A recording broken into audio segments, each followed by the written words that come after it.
Bienvenidas y bienvenidos a otro episodio más de ExpoMay Talks, que como ustedes saben es un espacio donde abordaremos los temas más relevantes que vamos a ver en la ExpoMay del próximo año. Esta edición contará con grandes expertos, grandes temas, y para irles dando una probadita de todo esto, es que vamos a tener todos estos episodios. El día de hoy tenemos un gran episodio para hablar de TI o tecnologías de la información en el sector de la energía, lo cual es un tema sumamente innovador y muy interesante. Y para hablar de este tema el día de hoy tenemos a un gran invitado, Adrián Campos, periodista en tecnología. Adrián, bienvenido a ExpoMay Talks. Gracias. Muchas gracias por estar con nosotros, un placer. Y pues bueno, queremos hablar contigo justamente de este tema, que eres experto en tecnología y cómo ahora converge este fenómeno de la tecnología en un sector como el energético. Creo que es muy interesante porque antes hablar de energía implicaba hablar de cuestiones de infraestructura, de ductos, de plataformas, de un sinfín de cuestiones, y ahora no necesariamente se limita a eso, sino que también hablamos de tecnología, de datos, de software, de nube, y es muy interesante. Yo creo que mucha gente ni siquiera puede concebir cómo es que estos dos temas se entrelazan. Entonces, pues me gustaría empezar justamente para que nos digas cómo es que la tecnología es parte de este corazón operativo pues ahora de la energía. A final de cuentas, como toda la tecnología, pues ha ido metiendo en la vida de cada uno de nosotros, ¿no? Ya, es más, aquí está la prueba, cada uno tiene su teléfono celular, que ya es una computadora per se, y obviamente la tecnología se fue metiendo en el mercado energético desde el software, que era lo que necesitábamos para empezar a medir justamente ahora sí que las mediciones eléctricas, lo que hacía la gente en su casa, cuánto consumía, ser más exactos, evitar los fraudes.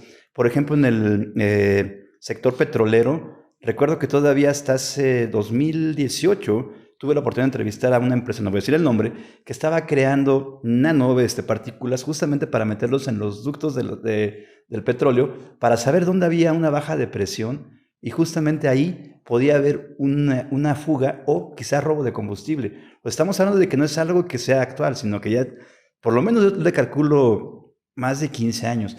Y poco a poco este mundo de la tecnología pues ha ido evolucionando, y obviamente como las necesidades energéticas han ido creciendo, pues obviamente también va a ir avanzando junto como va a ir avanzando el mundo energético. Pero también tomemos en cuenta algo, que al final pues las empresas y los mismos gobiernos están viendo hacia lo que es la Agenda 2030, en lo cual empiezan a disminuir todo a emisiones cero, y la tecnología va de la mano con ello. ¿Y qué áreas crees tú del sector energía? ¿Cuáles crees que se han visto más impactadas o que han cambiado más con este fenómeno de la digitalización? Pues yo creo que todo, porque al final, por ejemplo, si vemos al sector energético público, pues ya, por ejemplo, ya puedes tener tu recibo electrónico de la luz, tu recibo de pago. Y eso, aunque no lo creamos, es algo de la eficiencia que tienen que manejar los gobiernos y las empresas, porque digitalización no se refiere solamente a tomar una fotografía y subirlo a la nube, no. Quiere decir todos los procesos, desde cómo contratas. Sí, toda la cadena de suministro. Exactamente. Evitar hasta los mismos fraudes, licitaciones adecuadas, las cuales ahora sí que vayan siendo vigiladas a través de diferentes tecnologías, como por ejemplo ahora lo es el blockchain. Claro. Y, por ejemplo, este tema, ¿crees que se ha catapultado muchísimo por un tema regulatorio, por un tema que propiamente la eficiencia energética lo empuja a que se dé, o por qué se ha dado? Yo creo que ha sido un poco de todo, sobre todo porque las empresas, al ser global, las empresas que están ofreciendo los servicios a los gobiernos, en este caso a Pemex, a CFE, o porque también están trabajando con otras empresas internacionales, pues tienen que estar comunicados de alguna forma y tienen que empezar a eficientar los procesos. Pero es algo que en México, o sea, hablas de algunos ejemplos de hace 15 años, pero es algo que en México no veíamos o no era tan común, lo veíamos en otros países. Hablas de la Agenda 2030 y es algo que pues todos los países deben de apegarse, ¿no? Y cumplir con estas metas. Sin embargo, en México, del dicho al hecho, hay un gran espacio. Esta que te comentaba para ver la presión de los ductos, estaban empezando a trabajar con Pemex en ese entonces, iban a empezar a ver como una prueba, ya que no los contrataran por otras cuestiones, justamente por cambios de sexenio de gobierno, pues ya no se dio, pero sí pensaban hacerlo justamente para evitar el robo de combustible, y eso quizá nos hubiera llevado un poquito a no comprar ciertas pipas, ¿no? O sea, si lo hubieras comprado, sí eficientarías de alguna manera digitalizando, y es más, creando hasta un algoritmo que te dijera más o menos en dónde es donde se estaban robando la mayor cantidad de combustible, y poner mayor vigilancia ahí, poner un mayor énfasis, y quizá pues hasta eficientar o crear unos ductos que fueran más, pues más gruesos, que te permitieran tener menos robo, ¿no?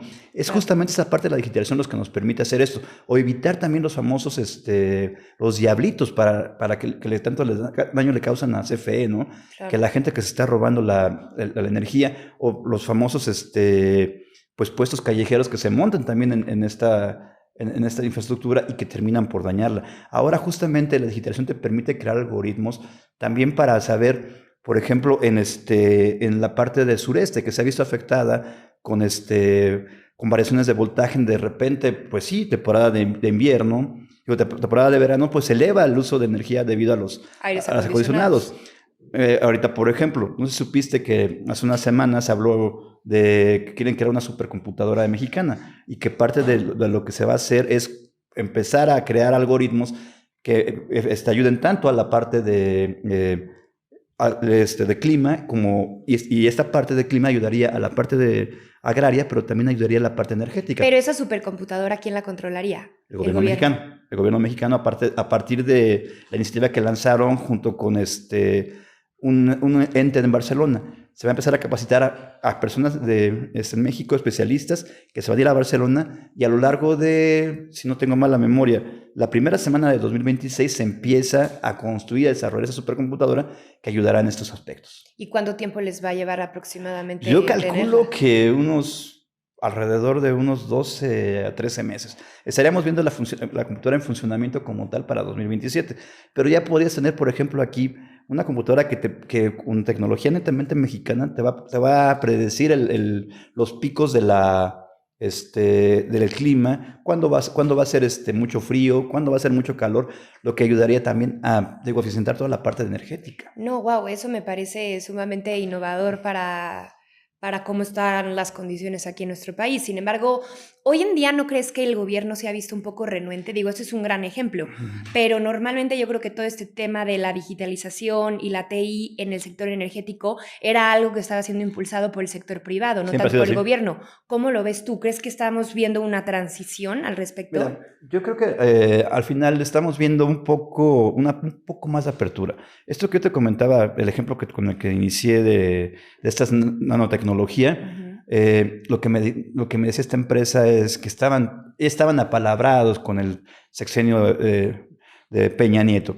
Venía el cambio de gobierno, y sabemos que pues el sexenio pasado no estaba muy de acuerdo con la tecnología. Si no tengo mala memoria, hasta el mismo presidente lo dijo una vez, que la tecnología era un gasto innecesario, que eran, ¿cómo dijo? Sistemas de moda. Si no tengo mala memoria, y eso no estoy mintiendo, lo pueden buscar, fue en una mañanera, si no tengo mala memoria, del 19 de marzo del 2019. Lo tengo tan grabado justamente porque se me hizo... Claro, entonces digamos que ahí se partió el plan y se está retomando ahora con esta administración. Un poco, sí, es un poco. Okay. Están apostando por la digitalización, no tanto porque eficientar, sino porque al final pues, estamos en un mundo en el cual la tecnología y la energía pues van de la mano. Sí, todos van caminando hacia allá. E incluso en el episodio pasado de este podcast estábamos hablando de cómo tienen que estar articulados y coordinados el gobierno con el sector privado, tanto en el plano regulatorio como en el plano tecnológico, porque si no, no vamos a tener el camino trazado hacia la ruta que queremos, ¿no? Así es. Mira, creo que el ejemplo más fiel es cómo está Pemex justamente atrasado en cuanto a tecnologías. Se depende mucho de la iniciativa privada y crear APPs justamente para que la tecnología con la que cuentan los privados pueda ayudar ya solamente a extraer y a localizar los mismos pozos, ¿no? Porque Pemex no tiene la capacidad. O sea... Sí, seamos sinceros, hay que ser realistas. Claro. Y la misma CFE tampoco lo tiene. Vuelvo al punto de los apagones en Yucatán.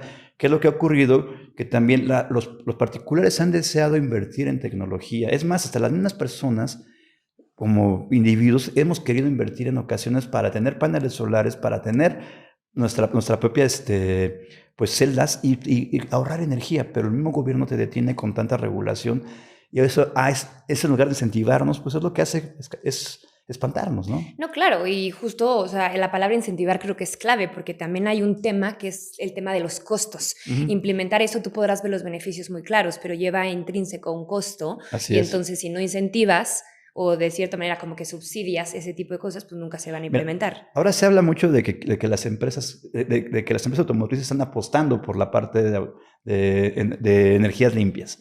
Autos híbridos, obviamente lo que reduciría el uso de gasolina, pero en México no se puede hacer. ¿Por qué? Porque seguimos dependiendo de la infraestructura que quiere y que te deja poner el mismo gobierno. Claro. La pregunta al aire es, ¿cuántas electrolineras públicas hay? Son muy pocas. Encuentras en algunos centros comerciales, encuentras en algunos edificios de oficinas, pero no hay quien te lo ofrezca. Es más, el mismo gobierno en este caso no incentiva la compra de estos automóviles y obviamente, ¿qué es lo que hacen? Pues te dicen, pues sí, te voy a perdonar la tenencia, pero es carísimo tenerlos. El otro día platicaba con una persona de los famosos plataformas de transporte, y decía que por lo menos a él sí le había ahorrado el tener un coche híbrido. No es cierto, eléctrico. Pero lo que le salió caro fue el adaptar toda su infraestructura eléctrica para poder entonces, hablamos de que sí, son inversiones que van arriba de los 30, 40 mil pesos, pero la gente sí va a ver una reducción y las mismas empresas lo pueden ver, pero a largo plazo. Claro. Ya no hablemos ni siquiera a corto, quizá mediano. Adrián, y bueno, creo que con todo esto que nos comentas nos queda muy claro el beneficio que lleva consigo el tema de implementar las TI en el sector energético. Pero también creo que no podemos dejar de lado el observar todos los retos que implica el implementar esto. ¿Por qué? Porque hemos visto casos donde quizá una vulneración en los sistemas operativos pueden bloquear o causar daños en una planta nuclear, pueden dejar sin energía eléctrica a una ciudad. Hay muchas cuestiones que creo que son buenas con la digitalización, pero que el tema de la ciberseguridad, que es un elemento pues aliado, digamos, de la digitalización, puede llegar a ser complicado porque todavía existen como estos gaps pues de mejora o de desarrollo. Entonces, ¿cuáles crees tú que son estos principales retos con la ciberseguridad? El principal no es tanto hay en las empresas en general, no solamente las eléctricas y los gobiernos, hay un gran tema entre la inversión en capacitación para las personas, no solamente la gente de sistemas, sino en las empresas en general. El tema de la ciberseguridad hace mucho tiempo que dejó de ser vertical, ahora es horizontal. Ahora las mismas juntas de gobierno de las empresas, llámese el sector que se llamen, deben estar inmiscuidas en ellas, porque afecta a todos. Afecta a todos. A eso te refieres con que sea horizontal, horizontal, ¿no? Así es. ¿Y por qué? Porque imagínate, te voy a poner el ejemplo en famoso ciberguerra. El primer ataque que recibió Ucrania no fue un bombardeo, fue un ataque justamente a una de sus plantas, una hidroeléctrica, que paralizó medio país y afectó a uno de los hospitales más grandes que tenían en Ucrania, con urgencias. Mucha gente murió y muchos de los servicios que estaban pues se vieron afectados. Y este fue el primer gran ataque hacia Ucrania y empezó a debilitarlo. O sea, imaginemos nada más... Sí, la magnitud. El contexto. Claro. Para que haya sido el primer ataque. Ahora, traspolémoslos a nivel empresarial. ¿Qué pasaría si de repente, no sé, Repsol, Iberdrola, de repente se vieran... No, Iberdrola sí se ha visto atacado. De hecho, ya se había atacado alguna vez. Se vieran atacados nuevamente, ¿no? Pues el reto no es cómo lo puedas rescatar, sino la información que se genera y aparte tu prestigio como empresa, porque más allá de eso, ¿cuántos datos de clientes, cuentas bancarias, los mismos empleados pueden quedar expuestos totalmente? O sea, exactamente. Imaginemos que ahora ya... Las implicaciones legales que también eso tiene. Exactamente. Ahora imagínate que ya se habla de que el petróleo ya no es el recurso natural más caro. Ahora son los datos personales que cada empresa tiene. ¿Por qué? Porque puedes saber el tatuaje digital de cada persona, dónde va, qué compra, cuándo compra, con quiénes son sus clientes, a qué se dedica. Entonces, pero todo ese sistema de que todo está encriptado, el blockchain, ¿no lo blinda un poco? Pero nadie invierte todavía en eso, justamente a la parte que voy. Sí. O sea, tienes que invertir en tecnología y en capacitación, pero hay una gran brecha entre lo que se hace. ¿Por qué? Porque las empresas todavía no tienen la noción. Creen que con ponerle un simple firewall ya lo puedes tener. ¿Y de qué te sirve tener un blockchain si de repente el eslabón más débil de tu cadena de ciberseguridad pues es tu empleado? Claro. Porque sí, la ciberseguridad es un tema humano. Exactamente. La ciberseguridad no solamente es tener los sistemas, es todo. Sí, es un círculo que va integrado. Y hablas de inversión y de capacitación para justamente tratar de controlar el factor humano. Pero, ¿qué tanto realmente, hablando de la situación en México, las empresas mexicanas están preparadas para hacer frente a estos retos de ciberseguridad? No los hay. El mayor ejemplo que tenemos es el de Pemex. Justamente. Recordemos que hace unos años su información se vio vulnerada y justamente por alguien se le ocurrió pues abrir un correo electrónico que recibió con un mail, con un link que los metía hacia una parte que le podemos llamar phishing, es la parte de ingeniería social. Por eso es importante que las empresas sepan y tengan políticas de ciberseguridad. ¿Qué empleado tiene acceso a qué información? Sí podemos meter hasta USBs. Si mi celular como empleado tiene acceso a este correo, ¿qué información puedo bajar? Porque por ahí se empiezan a meter. Un ciberataque no es inmediato. Este ciberataque de Pemex se tardó alrededor de 6 meses. Se empezó a meter a través si no tengo mala memoria, de un cliente de una cadena de gasolinerías. Se metió por ahí, pudieron meterse al sistema de Pemex y ahí se incubó el ataque por aproximadamente 3-4 meses. Lo que pues de repente hizo, acabó y pues la solución que tomó ahí Pemex, si no tengo mala memoria, fue bajar el switch, que eso es lo que se llama apagar todos los sistemas, para que la información se quedara ahí. Posteriormente los ciberataques lo que hicieron, los ciberatacantes pues pidieron un rescate. ¿Por qué? Porque la información ya la habían encriptado ellos. Pero eso no te garantiza que tú pagues un rescate y que esa información no sea dada a conocer. Y ahí les recomiendo a las empresas, si quieren saber un poco más sobre ello, quiénes son las empresas que están siendo atacadas y quiénes tienen datos expuestos, sigan a Ignacio Villaseñor, editor del periódico Publímetro. Él, en su cuenta de X, sube muchos ataques al día de quiénes son los que están expuestos. Y uno de los clientes si los clientes se suena feo, pero de los clientes de los ciberatacantes es Pemex a cada rato.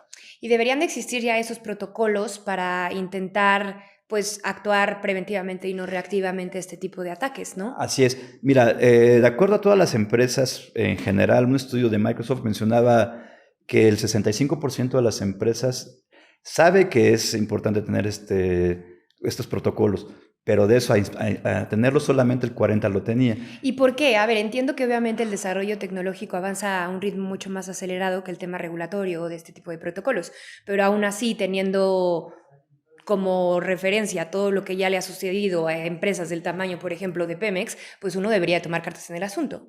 Es que mira, volvemos al punto que al final las empresas, los directivos, lo ven como un gasto, no lo ven como una inversión. Y la mayor inversión... Sí, pero el día que les pase, este gasto va a exceder por completo el gasto de sentarse y empezar a hacerlo. Y no solamente eso, el gasto reputacional, ese no tienes cómo pagarlo. Totalmente. O sea, después de lo ocurrido a Pemex, imagínate, recuerdo también que esa vez que el ataque a Pemex no puedes utilizar el Excel, volvieron a utilizar facturas hechas a mano. Entonces, el proceso que tenías para pagarle a tus proveedores, más a tus clientes, todo lo que tienes que hacer, pues si te tardabas una semana en hacerlo, lo elevaste a un mes y medio, claro, y no recuperas toda la información. Entonces, yo creo que las empresas ahí lo que deben de empezar a ver es, ahora sí que nadie experimenta en cabeza ajena, pero ver los ejemplos de lo que ha ocurrido a otras empresas del sector para empezar a invertir. Porque no solamente es tener el firewall, es tener quién tiene acceso a meter las USBs, qué acceso de información tengo, qué correos puedo llevar. Había una tendencia anteriormente que era el Bring Your Own Device, llevar tu propio dispositivo, tu propia computadora y te la adaptaban o podían meter tus correos electrónicos. Esto ya no está pasando. Ahora nos vemos también en la penosa necesidad de que muchas empresas, con tal de mejorar procesos, están metiendo inteligencia artificial. Y a ese punto quería llegar. ¿Qué pasa con estas nuevas tecnologías emergentes como inteligencia artificial, Internet de las cosas? Blockchain ya lo has mencionado mucho, pero todas estas tecnologías nuevas que tienen estos dos lados de la moneda, ¿no? Sí, mira, yo creo que al final la inteligencia artificial es como un bebé. Más bien, quiero que la gente entienda que la inteligencia artificial es un bebé. Es como tu hijo, es el que vas a educar. Lo que tú aprendas, los sesgos que tengas tú, es lo mismo que le vas a enseñar a tu inteligencia artificial. Y estoy hablando a nivel empresarial y personal, porque muchos estamos entrenando nuestras propias inteligencias artificiales para que nos ayude a trabajar. Y esto, pues, extrapólalo a nivel profesional. Entonces, le vas a dar a llenar toda la información de tu empresa a una inteligencia artificial. Ahí tienes que decidir qué es lo que le voy a enseñar, qué información de mis clientes tiene acceso, si va a ser una inteligencia artificial pública o privada. Si la voy a desarrollar, pues tengo que tener más protocolos porque quizá me pueden venir a atacar y toda la información de mis clientes pues me la pueden robar. Pero también, si de repente alguno de mis empleados dice, pues ¿sabes qué? Pues quiero reducir los procesos de trabajo para emitir las facturas hacia los proveedores, pues voy a meter toda la inteligencia artificial, sí, pero de repente la metes a un ChatGPT que es público, y el ChatGPT, toda esa inteligencia artificial, pues se va alimentando de la información de la gente. Claro. O sea, y de repente puede haber una filtración, aunque digan que no, esas empresas, siempre hay una filtración. Mínima lo puede haber. Entonces, esos datos, facturación, si los nombres de los dueños de las empresas, las cuentas bancarias, se pueden ir hacia arriba, pueden estar de manos que no deben de estar. Entonces, sí, resulta bastante complejo y pues como tú dices es algo que pues se tiene que ir viendo sobre la marcha, pero el tema es concientizar justamente a la industria, a las personas, a que pues todas estas cosas las puedan manejar tanto a nivel personal como a nivel laboral. Entonces, ya se nos acabó el tiempo. Se pasó muy rápido, pero un gusto que estuvieras con nosotros, Adrián. ¿Nos puedes dar tus redes sociales para que te sigan también, por favor? Precisamente en LinkedIn me pueden encontrar como Adrián Campos, en X como el_Campos, en las demás redes sociales, todas las demás, TikTok, Instagram, con consejos de tecnología y demás, me encuentran como el Adrián Campos. Y un consejo final a todas las empresas de energía, chequen las tecnologías de gemelos digitales, les puede ayudar a reducir costos de fabricación y sobre todo seguridad para sus empleados. Ya no llegamos a abordar ese punto que también era muy interesante, pero espero que pronto nos puedas acompañar en algún otro espacio de Expo May Talks. Ya estás apuntado también para Expo May, ¿verdad? Sí, ya estoy listo. Perfecto. Entonces, bueno, Adrián y muchos otros expertos en temas de tecnología y en el sector energético nos van a acompañar en Expo May. Recuerden, si todavía no tienen sus accesos, sus entradas o su stand para Expo May a finales de marzo del 2026, no se lo vayan a perder. Apúntense e inscríbanse para que puedan acompañarnos y bueno, nos vemos en el próximo episodio de Expo May Talks.